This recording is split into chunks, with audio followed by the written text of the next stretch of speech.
Hello and welcome everyone to Live at the Waterhole. It is wonderful to be back here with you.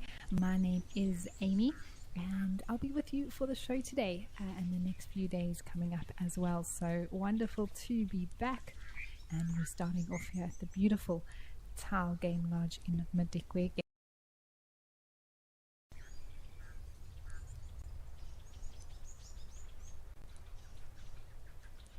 Now, of course, as always, this is a live and interactive show, so I would love to hear from you all. Tell me, how are you all doing? And if there's anything you're hoping to see today, let me know any comments and questions that you may have. Also, where you're joining us from all over the world. And it's wonderful to be able to chat with you all. It's been a while since I've been here, but it is good to be back and enjoy these waterholes with you all.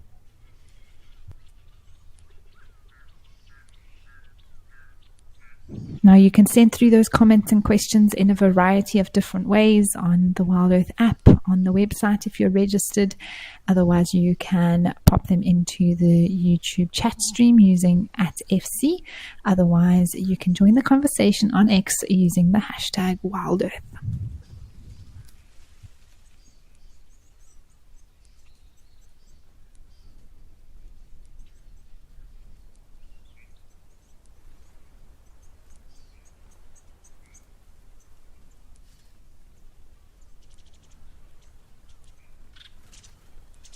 Now, it looks like there are some waterbuck here at Tau, a male and a female. The male's just on the left-hand side. He's got the big set of horns on top of his head.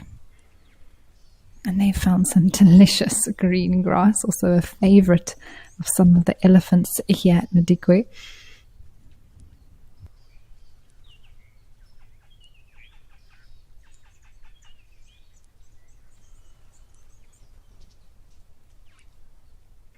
All right, well, it's looking very much like clear skies and warm weather here at Madikwe, but how about we go have a look at what the weather is doing across all our locations.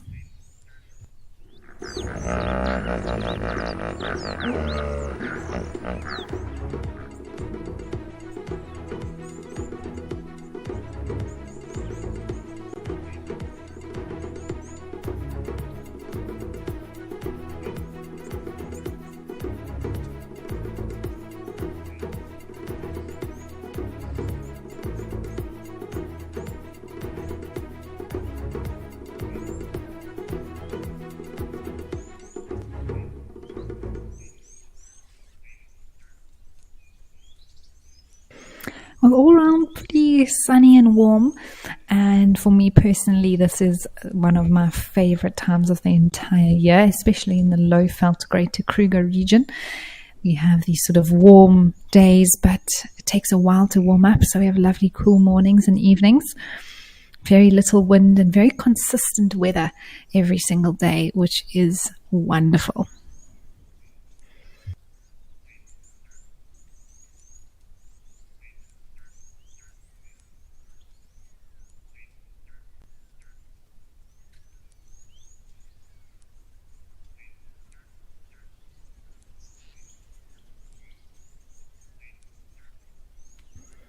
I'm also very happy to see that there is still water here at Tau.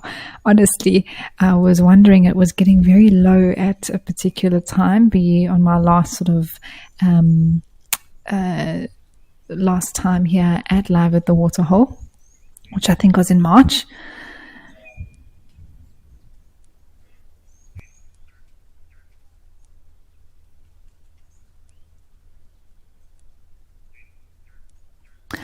Jenna, you say hello from the UK. Amy, nice to have you on Live at the Waterhole. It is fantastic to be here, Jenna. And Joanne, you say a new week with new adventures. Let's explore Wild Earth.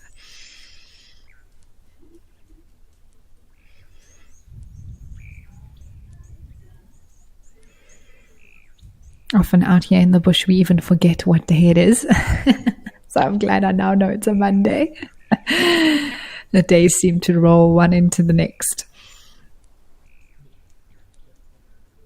But indeed, a new week, new adventures, new sightings to be had. So always something to look forward to, even if it is on the Waterhole show.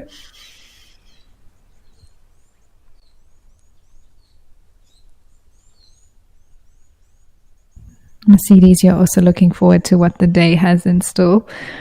And it's true, from the live drives to time at the Waterhole, there's always something new to be seen and the possibility of something very exciting happening.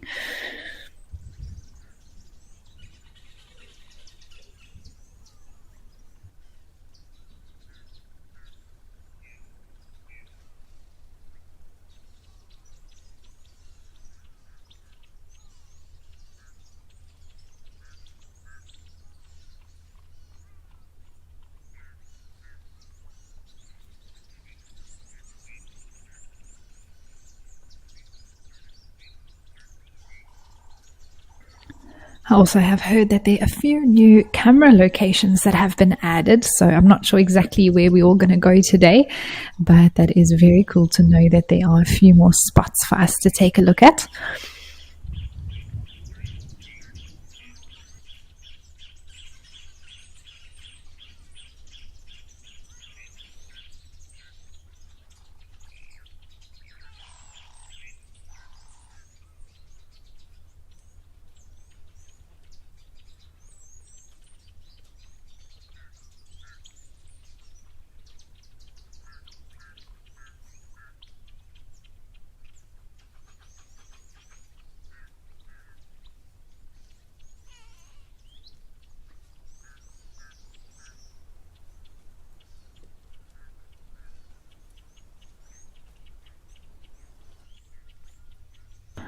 Oh, so quite a few waterbuck around. It's quite a large male, quite close to the camera there.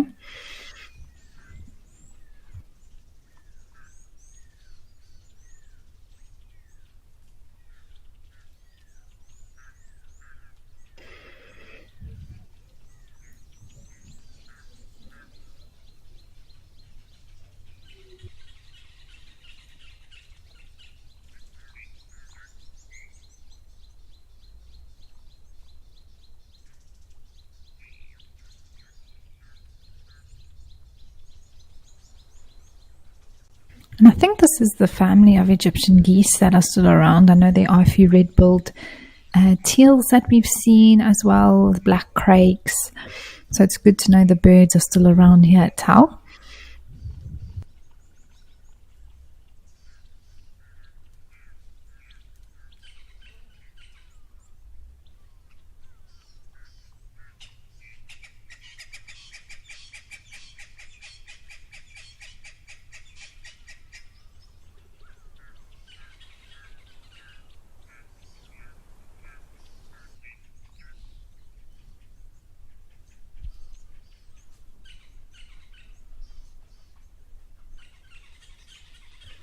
But I also find it fascinating how quickly the landscape has changed here, everyone. There was a time, I think around January, where this was all just green, and very quickly as the rains have come and gone, so it's turned back to bare soil. And Madikwe is in sort of a transitional area between savanna and desert-like areas. So it is quite dry, it gets very, very hot.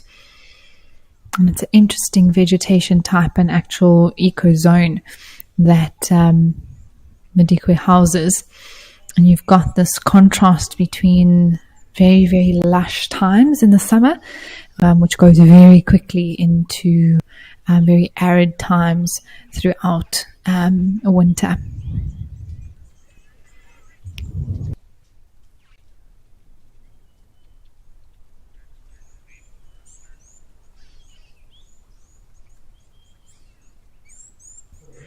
Well, it's been lovely to start off this afternoon here at Tau, but let's head over to Comfortsdam and see what's happening over there.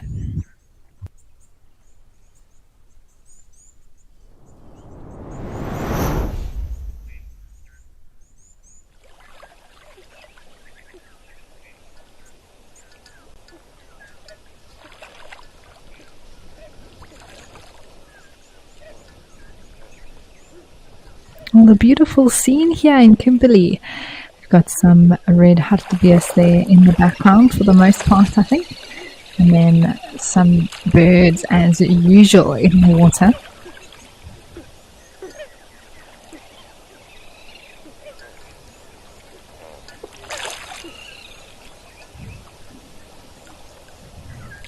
Definitely red-knobbed coots and a few flamingos around as well.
Well, a beautiful scene here with even, I've actually seen a few antelope further back. I think those are some springbuck, but we've also seen blesbuck here before, some wildebeest. So there you can see those red hartebeest, and I always remember them that's what they are because of the shape of their horns. So in this particular species, both the males and females have horns, and they actually create a heart-like shape on top of the head.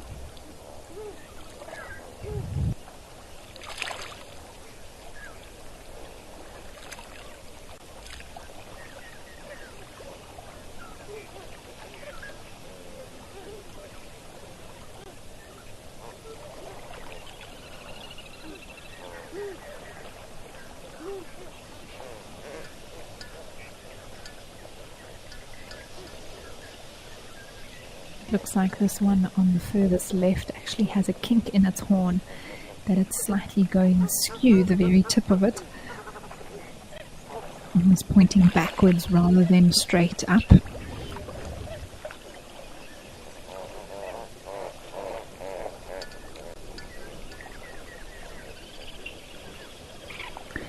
Canine Girl, lovely to hear from you. You say great to be with you again, Amy. Looking forward to some great sightings as always.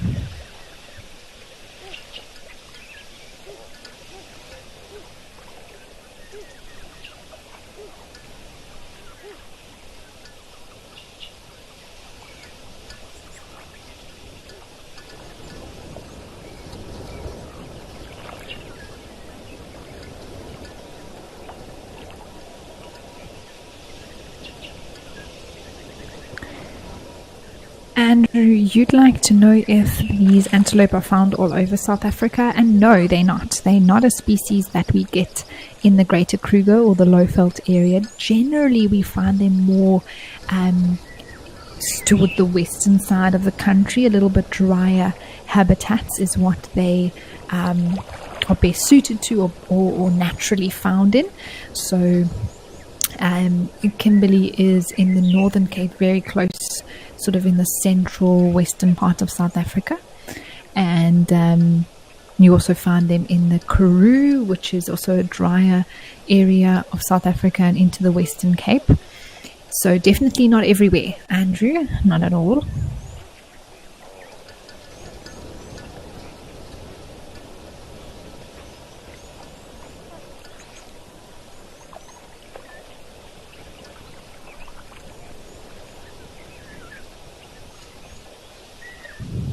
Well, wonderful to pop in here at Campus Dump, but let's head up to Kenya and see what's happening at Oldonyo.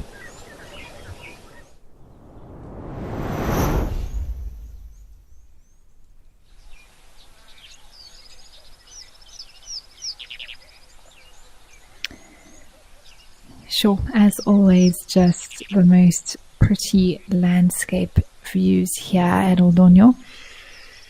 And there is a giraffe that hopefully we'll be able to see come down to drink.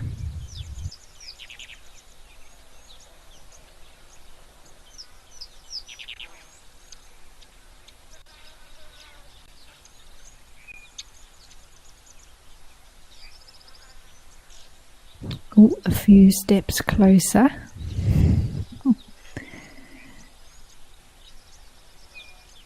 I'm sure he can smell the water. Cannot wait to get there.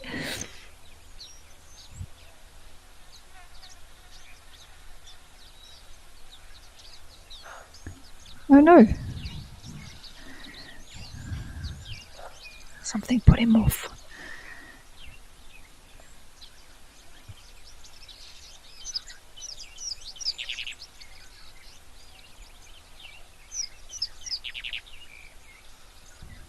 That is very interesting now that he's moving off. Look, he may have drunk already. I obviously didn't see that if he had. But perhaps something else is arriving. That also tends to happen sometimes. So far, not much other than that one impala.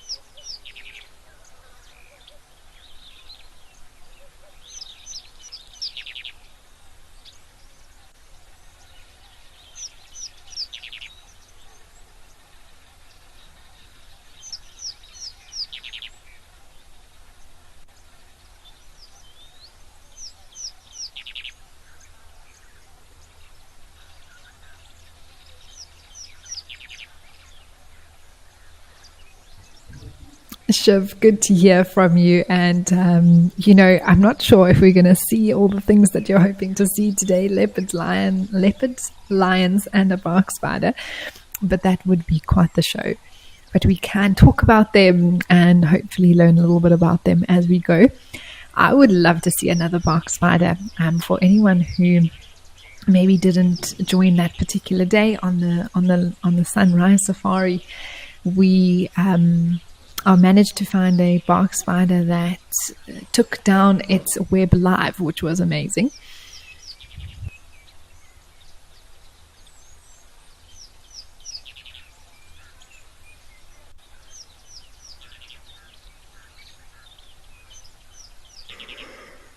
Particularly with bark spiders, they are one species that will create their web for the night and then the next day actually eat it again to take in those nutrients back into their bodies. And we got to see the entire web get taken down in a matter of minutes. It was incredible. One of the highlights from my last stint at Juma.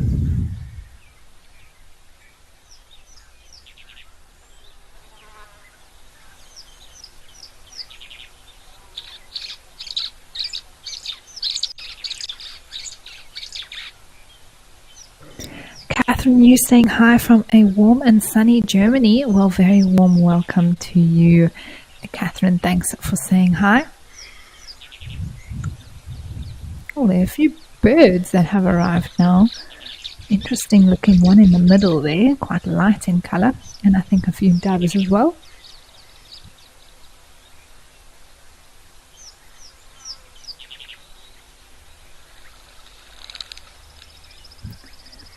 Kim, you are asking about distinguishing between red hartebeest and topi or topi, which are found up here in Kenya. And the distribution is the biggest thing, Kim. So red hartebeest is something that we find down in South Africa.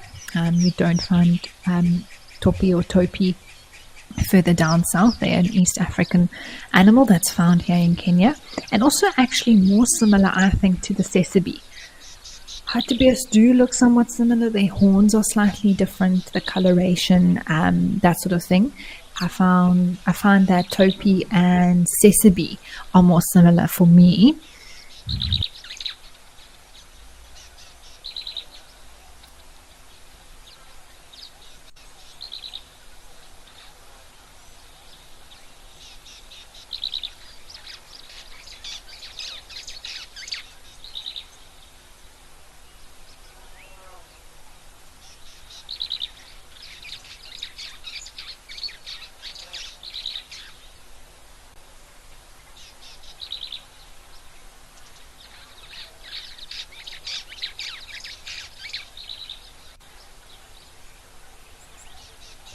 Ray, thanks for sending that through. You say that was an amazing sighting with the bark spider. I'm so glad you remember it. Yeah, absolutely blown away by being able to witness that live with you all on that particular sunrise safari.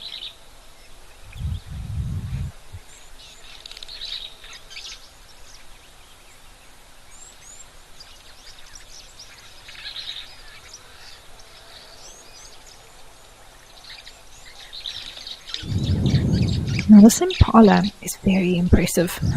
It's of course a male with the horns on top of its head, but I find quite a big difference for me, although they both are impalas, the ones we find in South Africa and the ones we find up in Kenya. The horns on the males of these impalas in Kenya and East Africa are just massive. I think they have huge horns. It's definitely something genetic about the East African impalas. But their horns do seem a lot larger and wider spread than the ones in South Africa.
Ray, hi again. Thanks so much for your comment about the impala. You say that that coat seems to be a little bit darker as well. Indeed, it is.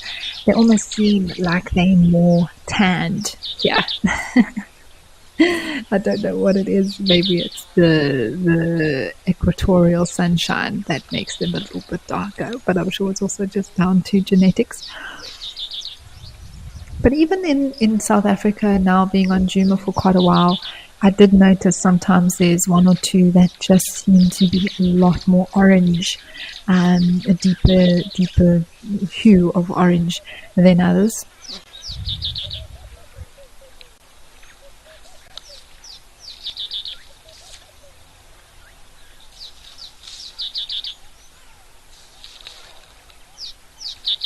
He's busy horning some grass now at the moment.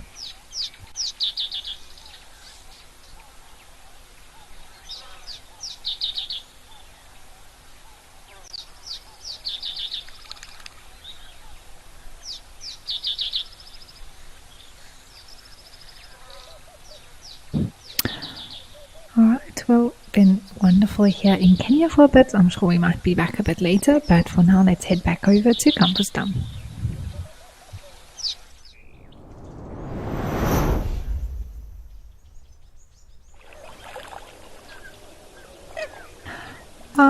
There are the springback, everyone.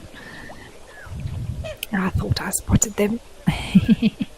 And you can see now the difference, the clear difference between a springback and an impala. Other than generally the habitats not overlapping, springback are found in much drier areas, whereas impala is found more towards the eastern side of the country and a little bit more. They can't survive in such harsh conditions, whereas the springback can. And generally, antelopes that you associate, to seeing together are generally reserves that have springbuck. Will also have red hartebeest. Will also have blesbuck. Will also possibly have some gemsbok or oryx, as they're otherwise known. So generally, you can group those together. Then, on the other hand, you've got impala. You will have kudu and some of the smaller antelopes as well, nyalas as well, bushback, then things like as well eland, roan and sable. But although eland you can also find where there are gemsbok and springbuck as well. I think of a national park in South Africa called Mountain Zebra, one of my favorite smaller game reserves in South Africa, highly recommended by me personally. Something very, very different, but a special place, and where you can see things like springbuck, eland, red hartebeest, those sort of things all together. And of course gemsbok.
So, an interesting question by Billy Judd, which is, are geronux or geronux, depending on how you want to pronounce that word, also then known as the giraffe gazelle, which I much prefer to use, are found up in East Africa. And you want to know if they are related to impala at all? No, they are not. Other than being an antelope species, they are not related in any sort of way to impalas. They actually form part of the gazelle family and are more closely related to what we're looking at right now, Billy, which are springbuck.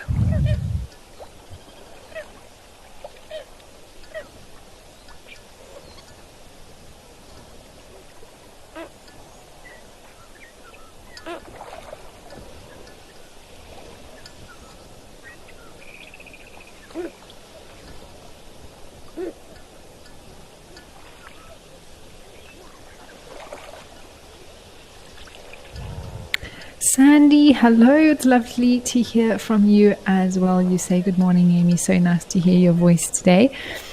It's good to be here, everyone. It's wonderful to be back on the show. And I'm looking forward to spending a few more shows with you all before the end of the month.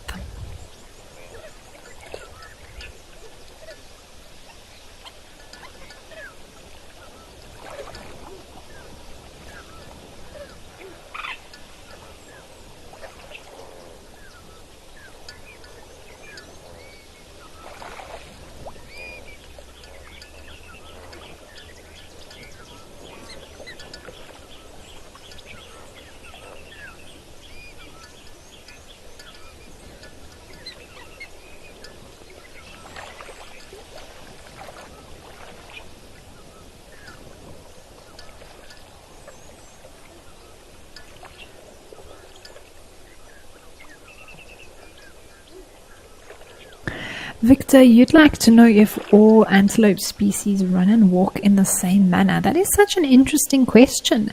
And I suppose in general, yes, they've all got four legs which they move with, and I suppose generally it's the same movement that they're undertaking, but they all do look very different from each other, especially if you're looking at size differences and different that they may, be able to go faster or slower.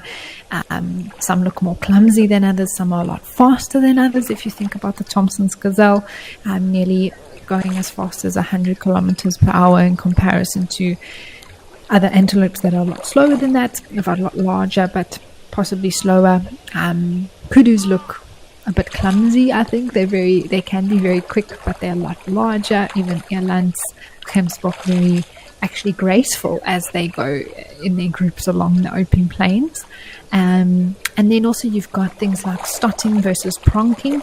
So springbuck in particular do a certain type of jumping called pronking, unique to them, where they exercise their agility to show predators that they are, flexible and, well, maybe not flexible, but agile to be able to run away from them.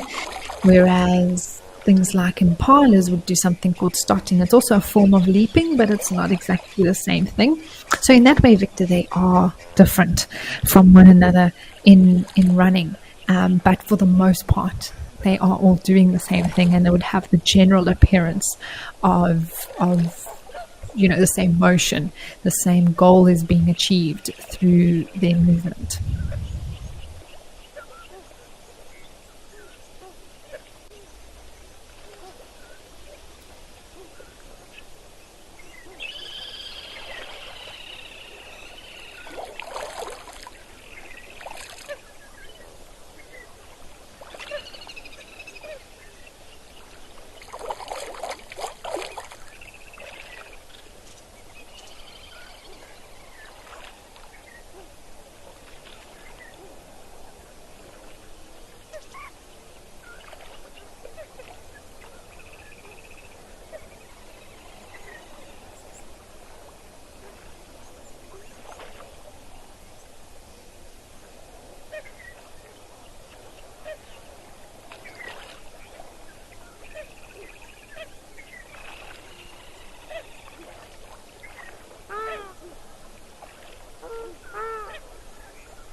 Bobby McGee, hi, you say your 9-year-old daughter has asked, how do you take the pictures from so close in different places at the same time? Well, Bobby's daughter, it's really is amazing what technology can do.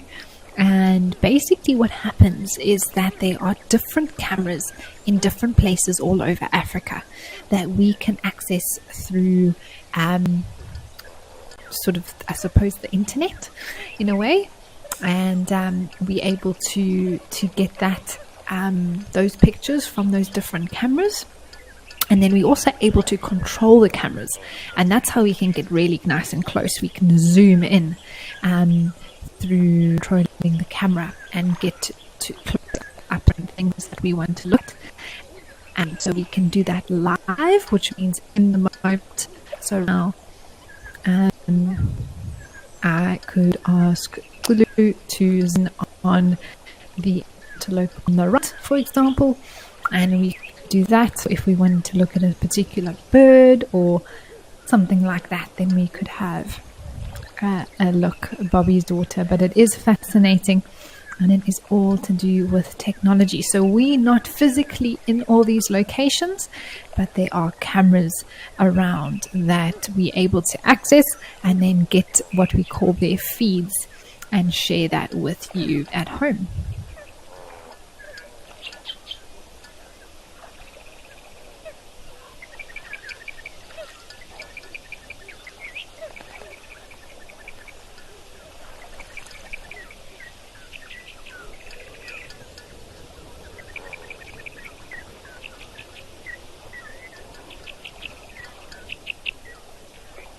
I see some gemsbok in the background. That's lovely. I don't think I've actually seen a gemsbok at Kamfersdam before, but again, that association between red hartebeest, springbok and gemsbok in one area, generally those are species that you do see in similar habitats.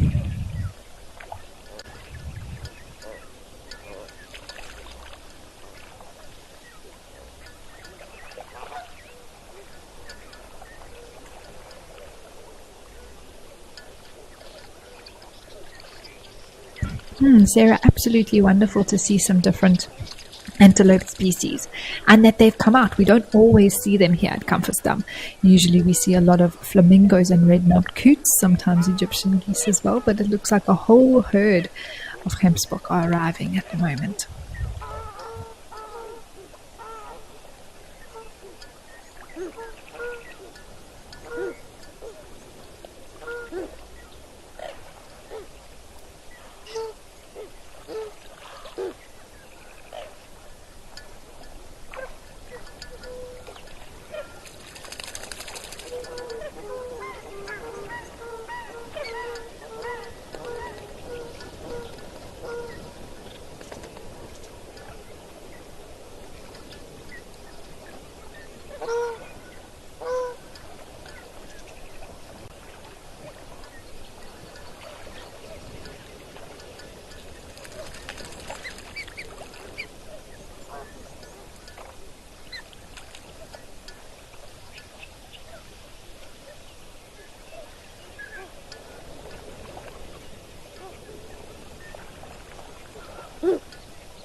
Ooh, something gave those hartebeest a fright.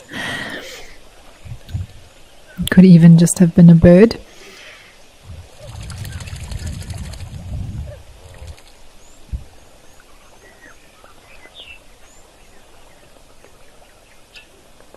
What a wonderful scene. This is just fantastic.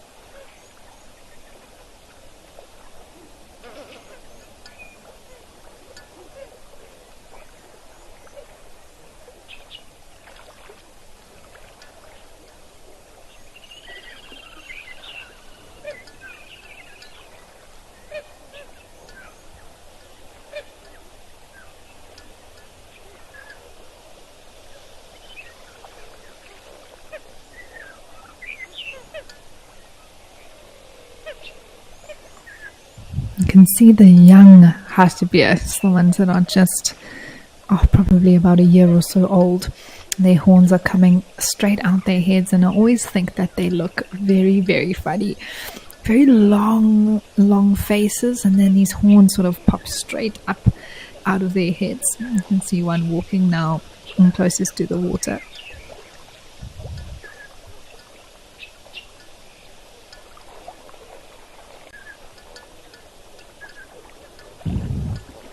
How fantastic to see all those campsport come out, everyone. We are going to head over and see what's happening in KwaZulu-Natal at Tembe.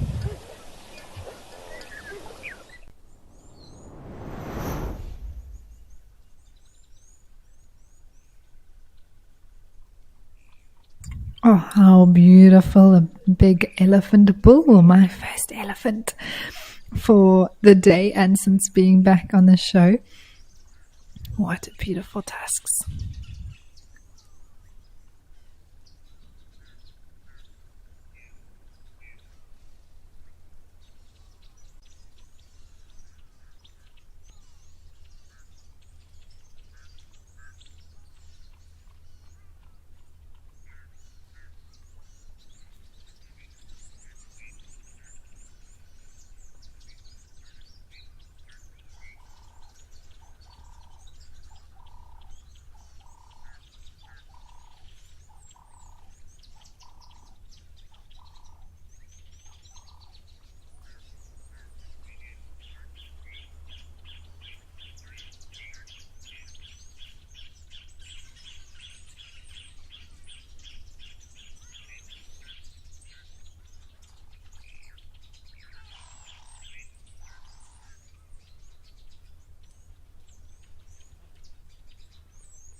It still is very green here, although I have seen that the grass has withered a bit. It's a lot flatter.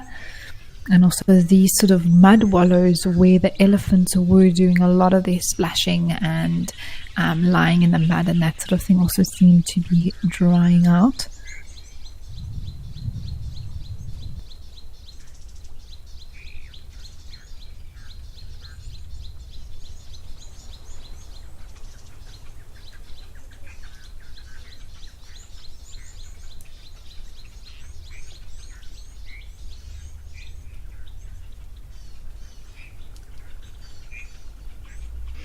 Oh, how lovely that he's walking towards us. Those tusks are just really impressive.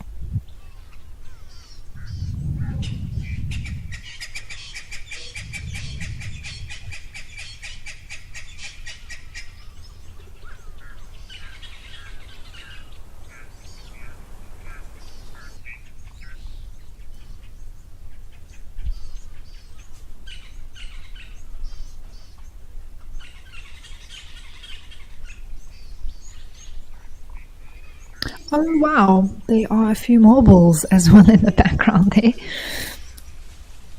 You can see there is a bit of water around as well.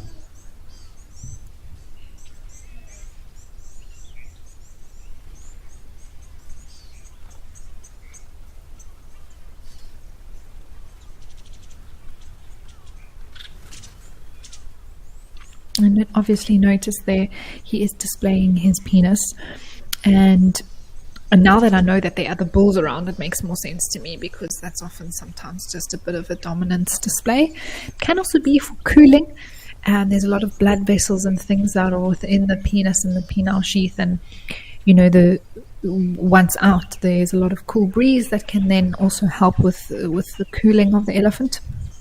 But it does make sense for him to display somewhat like that in the presence of other bulls. And there's the one coming now for a drink.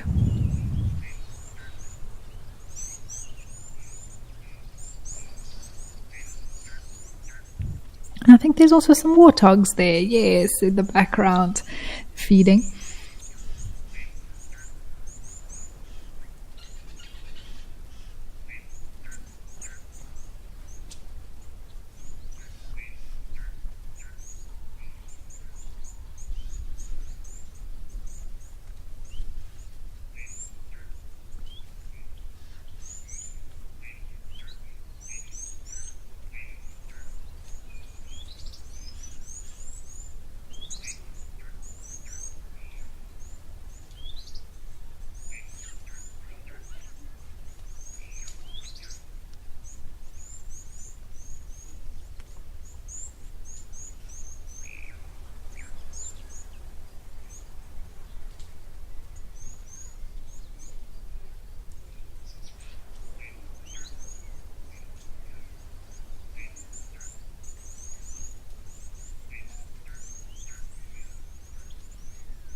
Diane, so good to hear from you. You say, hi, Amy. We will miss you on the drives, but nice to hear your voice today. Hope we see lots of exciting things. Me as well, and so far, so good. It has been a wonderful start for the first hour of the show. I'm heading into the second hour. Who knows? But as long as we've got some elephants, some warthogs, there's impalas, and a variety of different locations to share with you, I'm sure we will always find something to show you and chat about.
It's just taking a moment to take in the scene here.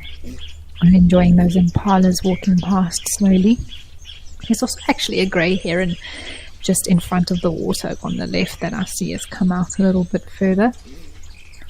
Tembe always has such a variety of species and animals around. You also often actually see nyalas or even a bushbuck around. But Spas, you asking what is the rarest animal to observe at Tembe?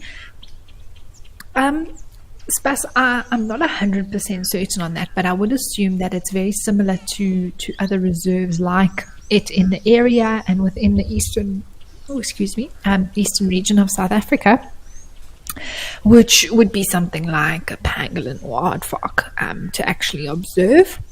Very, very rare to do so.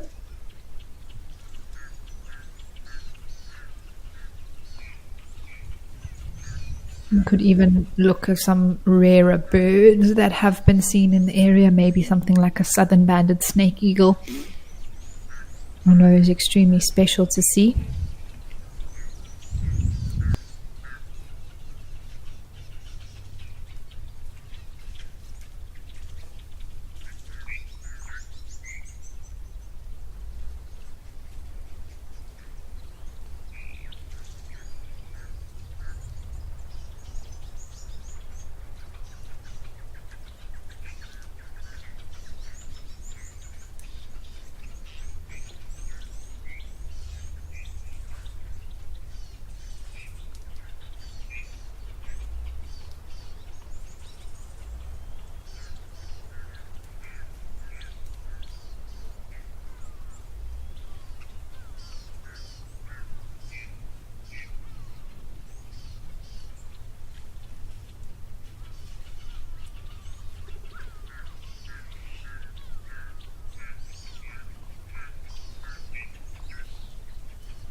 This elephant's deciding to rest its trunk. I think it's actually on the tusk. Yes, it is. And often elephant bulls will do that. I mean, even elephant cows, but we do see it more in bulls per se, where they'll sort of even walk sometimes with their trunk sort of hooked over their tusk.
I've actually seen before a habit of an elephant who was drinking water, that every time he would suck up in his trunk and then put his trunk into his mouth to deposit the water into the mouth, that he actually would hook his trunk sideways on the tusk. So it would hang, sort of the loop of the trunk would hang over the tusk while he put the tip into his mouth. Absolutely fascinating. And that was every single time the elephant would have a drink of water. It was just a habit that that particular individual had developed.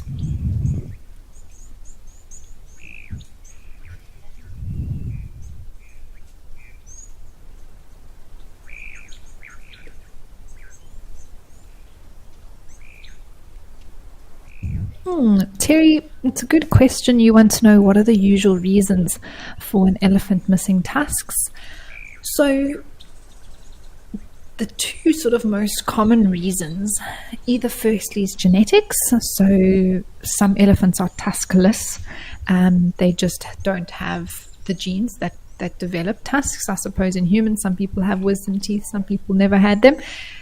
For example, myself, I never had wisdom teeth. They just were not given to me. I'm very grateful for that, actually. But, oh, this one's going to start mud wallowing or splashing itself with mud, which is fantastic. So it might be both. It might just be one, Terry, that the elephant just never grew. Second to that is that it can break off. It can be extremely painful for an elephant to lose a tusk, depending how far up the tusk the break is. So yeah, that is not an experience that an elephant enjoys. And that breaking can be from various things. So for bulls, it can be with fighting against each other.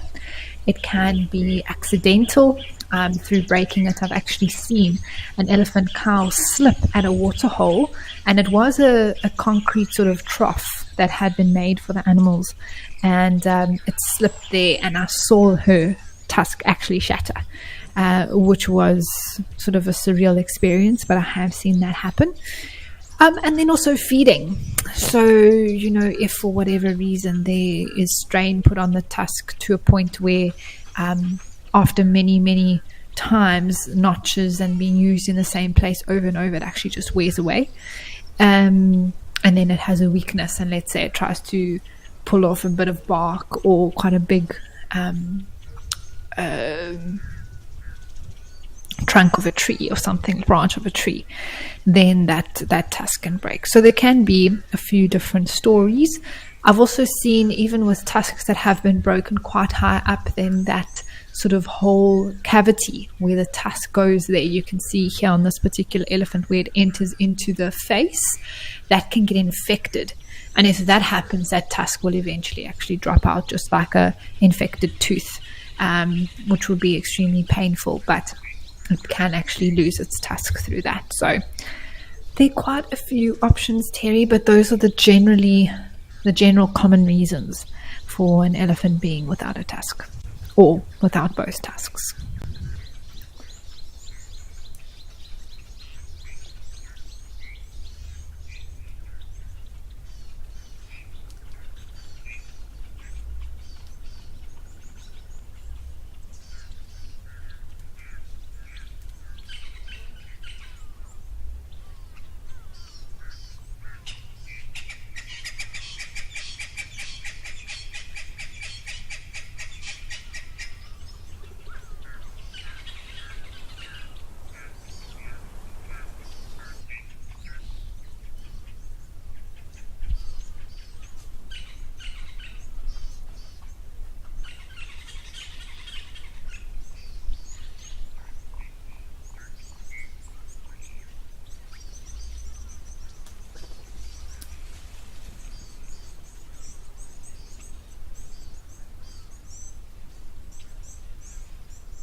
And this elephant bull you've seen, he actually splashed himself with a bit of water and then came over to the spot where he's been throwing some dirt on himself.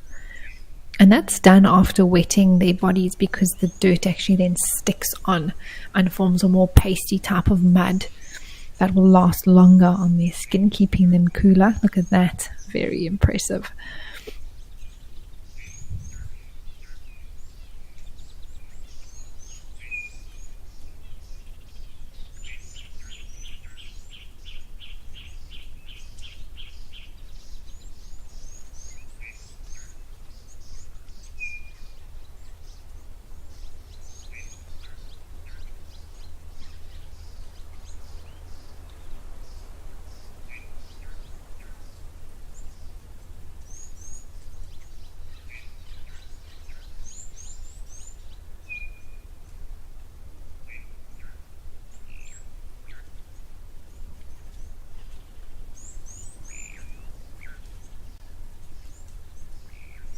Dark Main Lover, so wonderful to hear from you. Thank you for sending through your comment. You said, what a breath of fresh air to watch these elephants. It is, and I enjoy just taking the time to let you all just observe the behavior and feel like you really are sitting at a hide watching this Ellie and the others do their thing.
And the warthog on the left has a very impressive tusks. You can see how they loop around out of the face.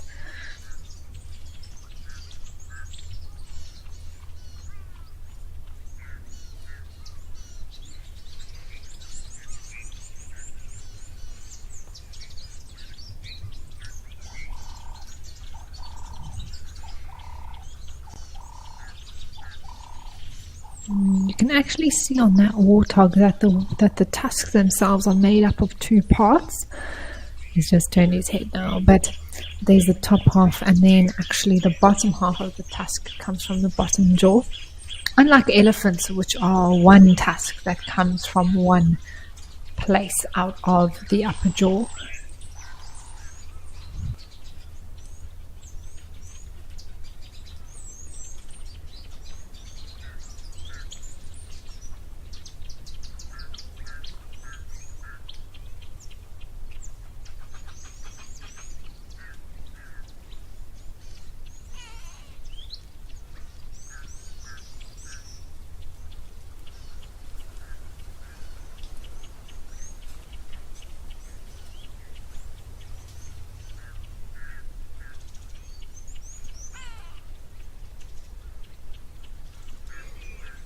You can also see, if we have a chance to see that bottom tusk, it is like a little dagger that comes out of the warthog's mouth. And it just shows why they are such dangerous animals. Although we wouldn't consider them a predator species, they can definitely cause a lot of damage to a predator who's trying to hunt them with those tusks.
Well, it's been wonderful to be here at Tembe and see the elephants and the warthogs and the impalas and all the action around.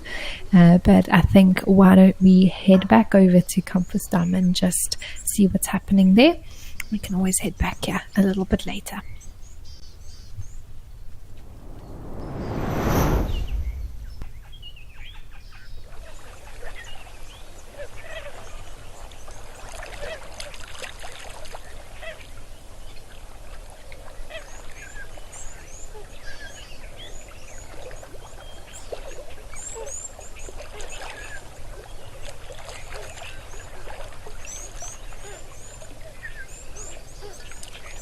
Still very much the same scene as what we left earlier, but the hartebeest have come back to relax on the shore. I'm not sure where the gemsbok went off to, but they looked like they were passing through quite quickly. And it's amazing how the sun has changed this time of year. It's also why I love this time of year so much in the Bushveld. The sun moves slightly and it also gets a lot weaker, so you've got this sort of early sunset feeling from around, probably already from 3 p.m. You can feel the sun shift and there's a bit of a cool nip in the air.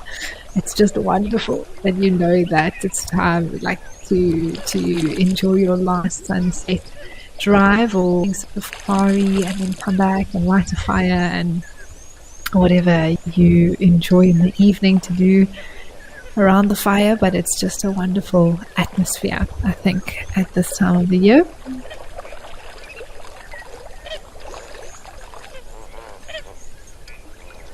Juliet, hello to you. Thanks for saying hi. You say you've just got in from the pouring rain. I'm not sure where you are, but I don't know if it's pouring with rain anywhere in South Africa at the moment. Juliet, let me know where you are from. You say welcome back. We enjoyed seeing you on the live safari.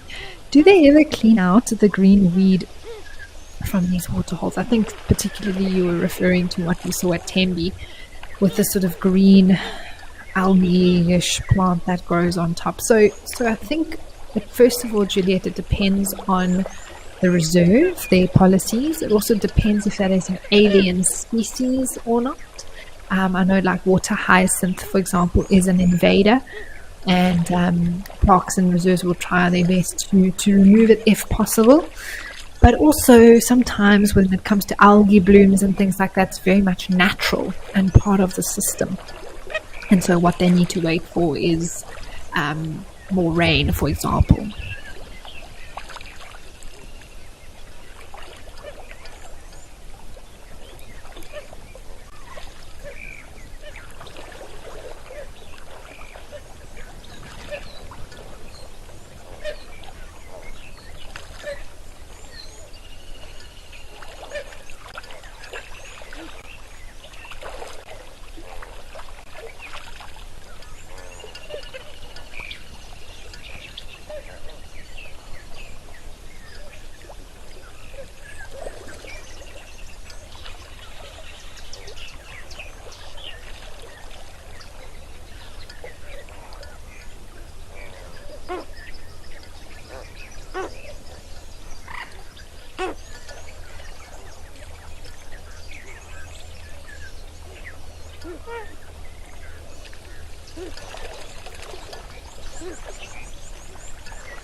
Juliet, thanks for letting me know. You say that you're in the south of England. That does sound appropriate, though. I won't lie to you that it is pouring with rain. Although I do think the seasons are changing now, and hopefully soon you'll have a little bit warmer weather coming your way. But enjoy the bank holiday today, and thanks for choosing Live at the Waterhole to join you on your bank holiday.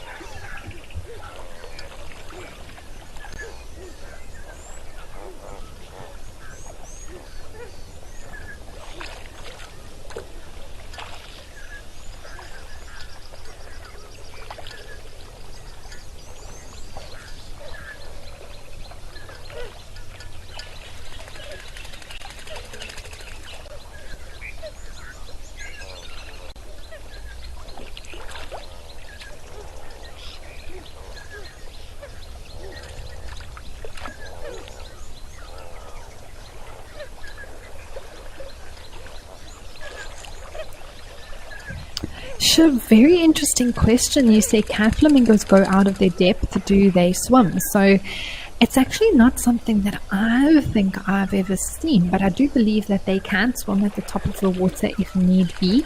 But what they've adapted to be able to do, Shiv, is that they have much longer legs than other wading birds.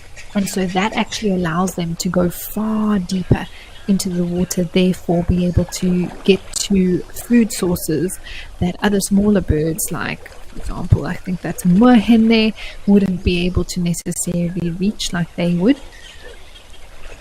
But if necessary, I do believe that they can go to a point where they can't touch the ground.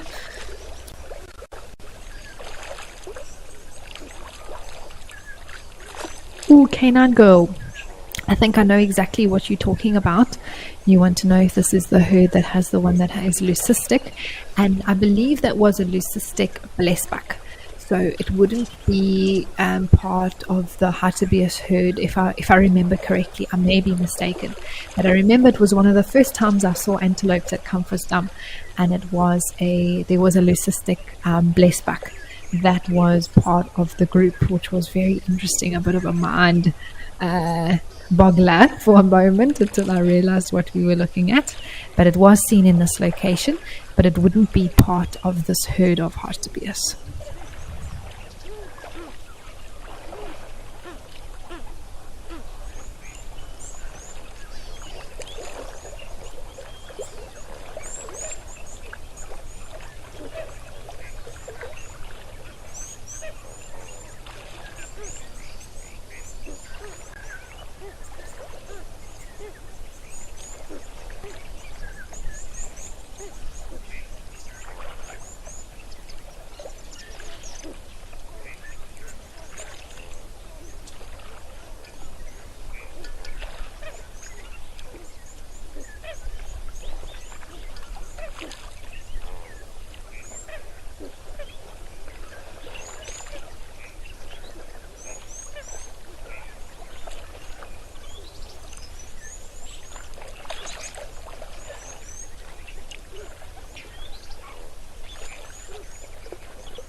So, Darkmane Lover, if you're referring to the hartebeest that we're looking now with regards to the direction of their horns, it actually is something that we even see with roan and sable antelope, the way their horns actually curve backwards and point backwards.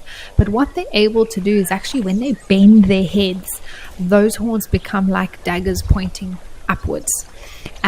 With wildebeest, they actually turn in ways, so they sort of face towards each other in the center of the head. With these hartebeest, they're pointing upwards. And with any antelope or species of animal that has horns on top, on top of their head, it's all about being able to bend their head. And then get those horns to a certain direction, which then improves the effectiveness of the points. And as an animal with a particular type of horn, whose pointy side, let's put it that way, faces in different directions, they would know sort of how to use them best in order to successfully be able to fight for dominance or ward off predators.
You can see the beautiful afternoon light coming through here now on these flamingos, most of which are just having a bit of a rest.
Juliet, that's a good question. I think definitely Comfort's Dump gets deeper. So this is actually a very, very large dam that this particular area that we focus on and where the camera is set up is the shallower side, where lots of waders and different bird species and even antelopes tend to congregate because it's sort of the naturally occurring shoreline of the dam. But this is a massive water body, and most definitely I think that it does get deeper as we go further and further to the right hand side.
Not to be sun moving again.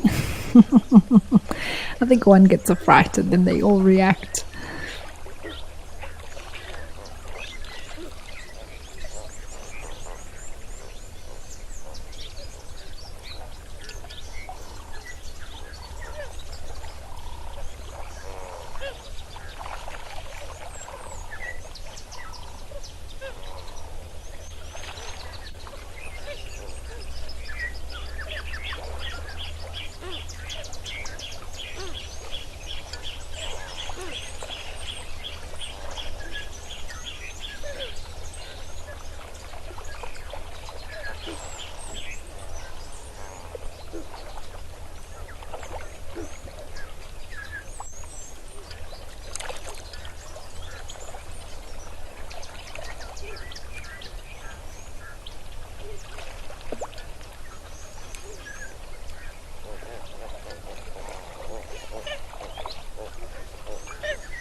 Carol, how lovely to hear from you. Thanks for asking your question.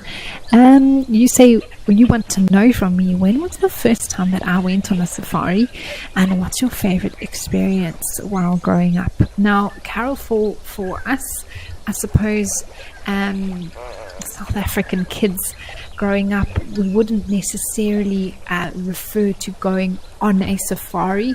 It's more just going to the bush or going to the park, and we would have a very different experience, I suppose, from a guest that I would now guide, or even guests that come to visit and stay at lodges. Whereas for us, growing up and going to the bush and seeing the animals was all about driving your own vehicle, staying in little chalets, or some might have been camping. Not so much camping for my parents, but more staying in the chalets. And yes, being able to go and experience nature in that way. But I'd say the first the trip, I was going since I was about 2 years old to different reserves in the Eastern Cape where I'm from. Addo Elephant National Park as well as Mountain Zebra National Park being two of the most common.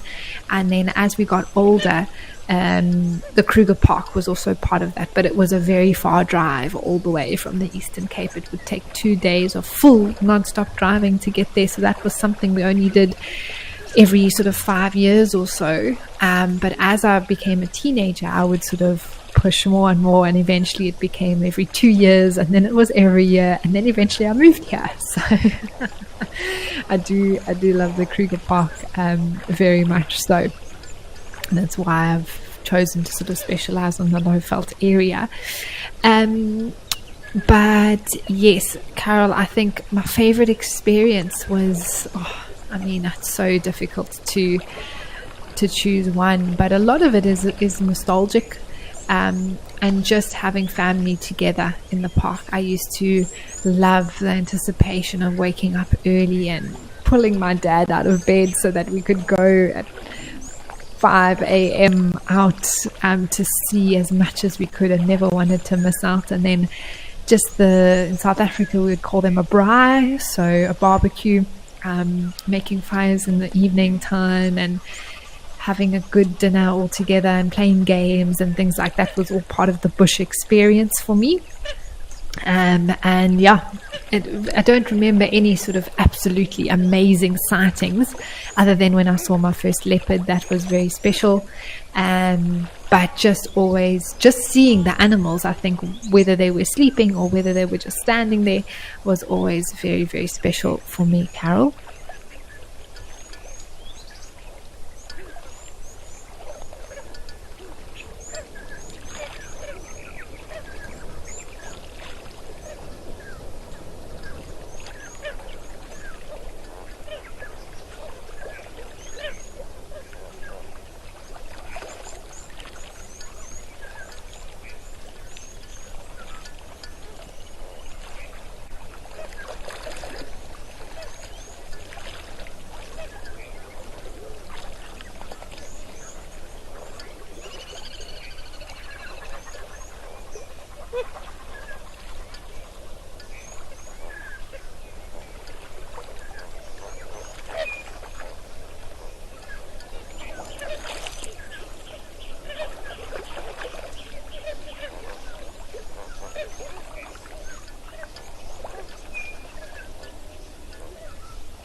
Shannon, I suppose the answer to your question about what I would choose as a career if I wasn't in the wild, I am a qualified accountant, so I suppose that would be the alternative path that I almost went down before doing my guide training.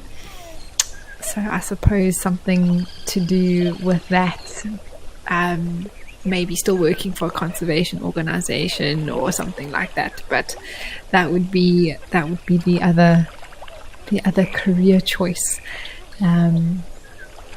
if I couldn't be living in the wild.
So Canine Gull, with regards to predators in Comfortsdam, I believe it is pretty low in terms they don't have things like lion prides or anything like that.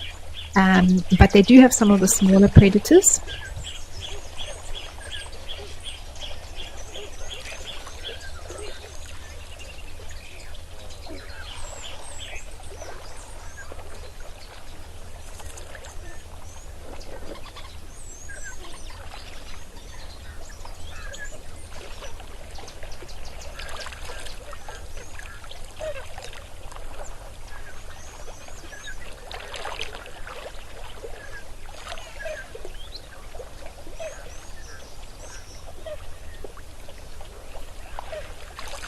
If I think about predators such as African wildcat, serval, caracal, possibly even leopards move around. I mean, there's just leopards everywhere.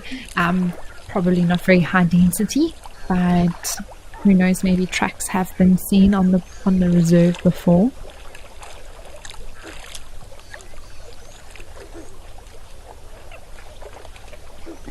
Cheetahs and other animals, lovely to hear from you. You say lovely flamingos.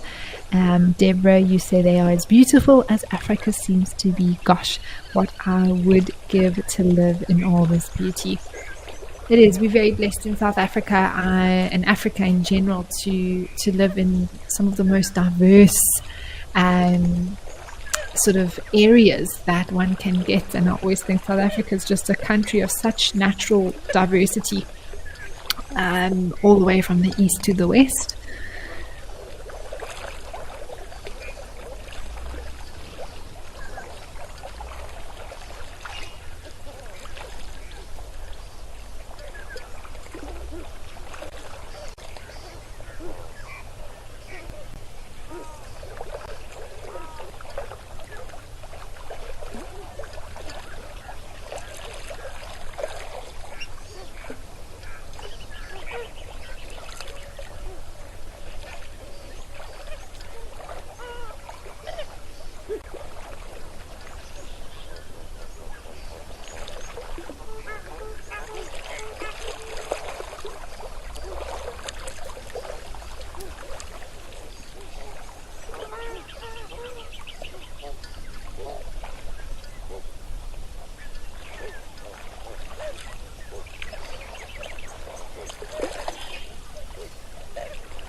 Yeah, Dark Main Lover, it really was wonderful to grow up with fun trips with cousins and my brothers, and just really associating the bush and the parks with family time and very special memories, and all piling into a combi and everyone together in a vehicle and having a lot of fun spotting animals and making bush breakfasts, or in South Africa we'd call them the skottel, where you sort of fry your breakfast up on a big pan that heats from a big gas cylinder underneath, and you fry your eggs and your bacon, and you do eggs.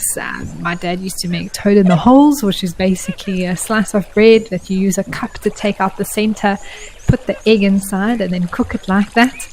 And it was always watching the master at work with that. But lots of special memories and lots of good times, and particularly at this time of year from May to July, because of some of the public holidays and school holidays that fell in this time.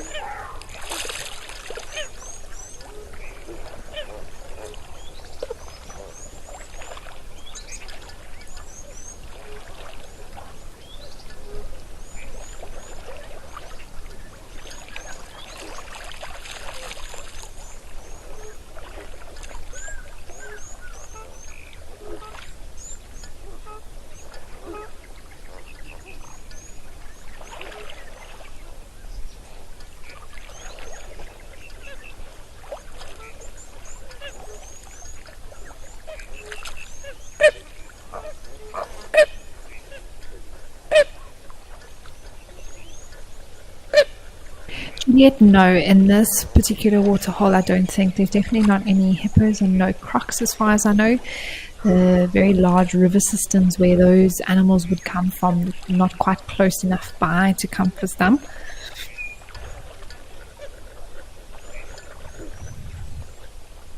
It's actually very close to the town of Kimberley. I have actually seen sometimes when we zoom out, you can see the distance, the city in the distance. So no hippos and crocs around here, as far as I'm aware. I'm sure we would have heard the hippos by now if they were grunting here at Gup's Cub.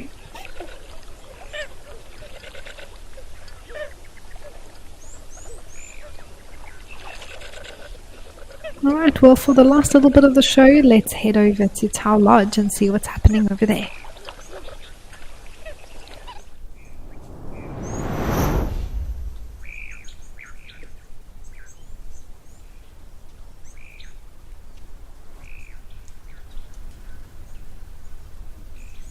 Oh, lovely, some Egyptian geese, and there's a stork there, everyone. Just trying to see when it brings out its... Oh no, sorry, not a stork. It's a goose. Oh, its head was tucked away and I didn't see how small its bill is. But that is a goose, a very large goose, spur-winged goose, black and white with the pink bill and pink legs. Now, Tau is also a place where we do see crocodiles, not so much hippos, but definitely crocodiles, and I haven't spotted it yet, but it usually is around in the area.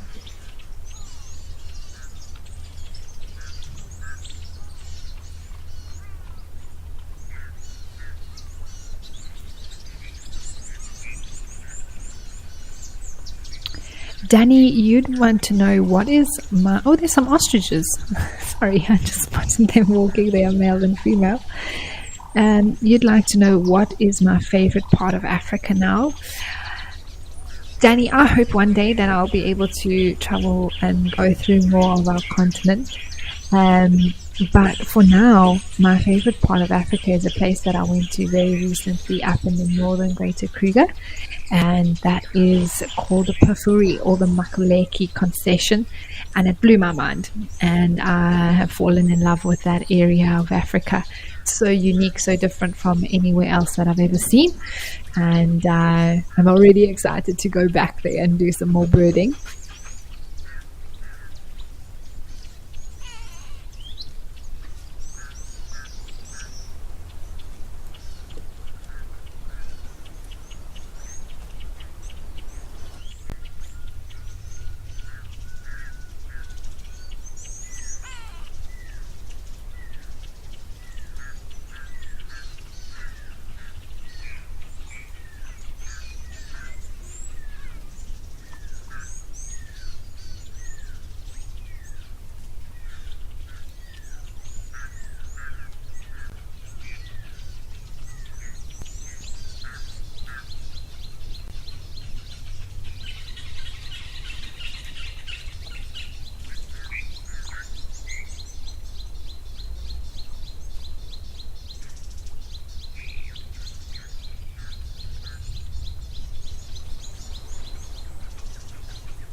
Lady Macbeth, you're absolutely right. There are so many beautiful places in South Africa, and still so many that I want to go and explore, but I'm doing my best to try and see as much as possible. And like I said, most recently I found my favorite place of South Africa so far, and of all the sort of southern African countries that I've been to.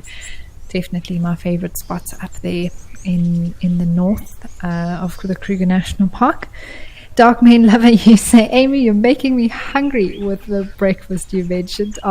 Well, maybe you'll go make yourself some toad in the holes, bacon, baked beans, all the rest of it, Dark Main Lover. Maybe I'll make that for dinner, actually. Breakfast for dinner, that's quite a classic, isn't it?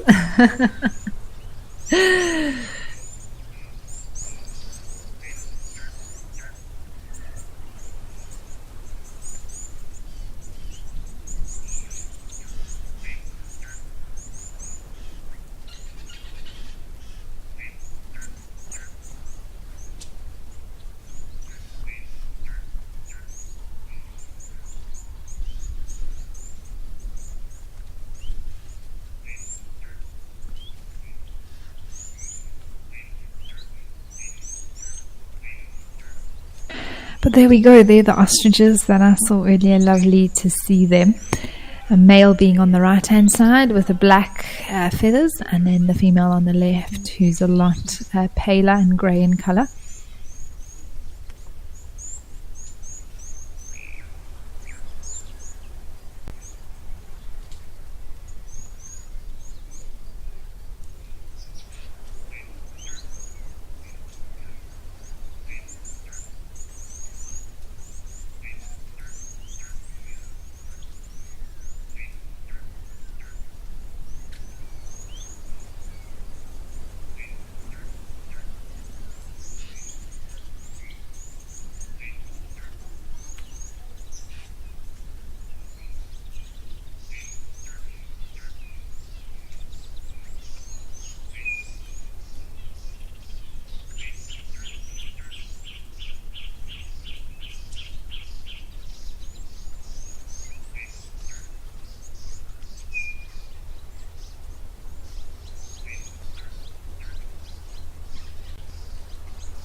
Well, I can't believe we're coming to the end of today's show, everyone. It really has been fantastic to be back with you all and once again share some time at the waterhole. Straight after this, we'll be on safari, which is the little sort of preview show before we head into the live drive at 3 p.m.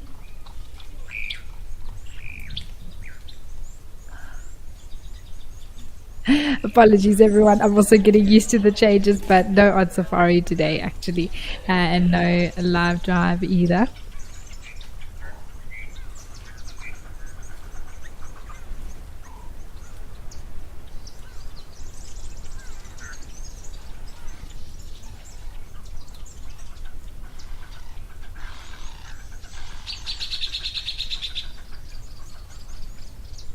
But yes, no on safari, no live safari today. Like I said, sometimes in the bush we actually forget what day it is, but that's today. And then tomorrow, actually, there will be the afternoon live drive for the YouTube members, and morning safaris, live safaris for YouTube members and explorers.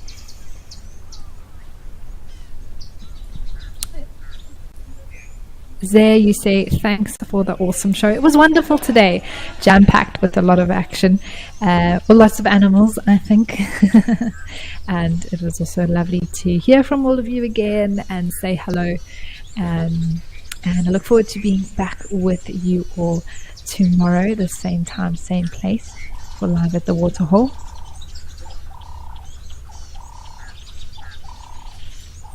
But from me and the team, thank you so much for joining us, everybody, and have a wonderful evening or morning ahead, depending where you are in the world. And I look forward to being back with you again tomorrow.